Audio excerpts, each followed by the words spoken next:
What skills does an aspiring entrepreneur need to develop? Oh, good question. The first one is definitely going to be confidence. I think personal confidence is really important because when you get a lot of people saying, no, this idea sucks, a lot of the time people think it's their fault and they get really bogged down and depressed about it. It's not. Sometimes people's ideas do just suck, and great people have really bad ideas sometimes. So yeah, personal confidence is one thing, and idea confidence is important, and being able to follow through and having enough confidence to have passion is really important, but not being overly confident in an idea to the point where you are going to stick through with a bad idea. Second one is going to be courage and risk taking. It's sometimes really mentally quite hard to do, but the journey of starting a business and being an entrepreneur definitely has a lot of risk taking, and you need to be able to do it. And again, separate the emotion to the logic and remember what's at stake. The third one is going to be a willingness to listen and learn. As much as you feel alone and kind of overwhelmed, especially at the beginning of your journey, it's important to reach out, stay connected, and listen to people's advice.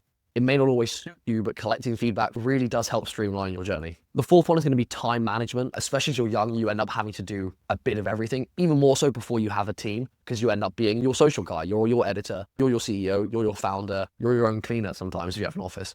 So you end up being pretty stuffed for time. And I find that knowing what you're going to do in a day before you do it makes life a lot easier for you. I also find that you need to account for just doing nothing in a day. I find that once you've accounted for doing nothing, you actually end up being more productive in the things that you do. Because what happens is often people will overcook themselves in a schedule and they'll say, you know what, I can work for 7 hours straight. And it's actually like, no, you know what? Take that lunch off. You don't need to take a meeting at lunch. Take that tea break, because once you start scheduling for those, you're more productive throughout the day. But when you don't, you go and take them without feeling like you're taking them, and you end up cheating yourselves, and then everything ends up falling apart. You don't get as much done throughout the day. So plan in the breaks. The fifth one is going to be leadership, but specifically communication within leadership skills, because I find that when you're hiring your first couple of people or even talking about your idea, the one thing that matters to get across is your passion for it. And communicating passion to your team and other people is really, really, really important. Because if you want people to stay 5-10 years with you, it's not a paycheck that does that. It's a passion for what they're doing that does that. So that brings me quite nicely along to the last one, which is actually just having passion for your idea. Inspiration is quite fleeting, but passion and dedication are far longer term and can be used far longer. And it's important because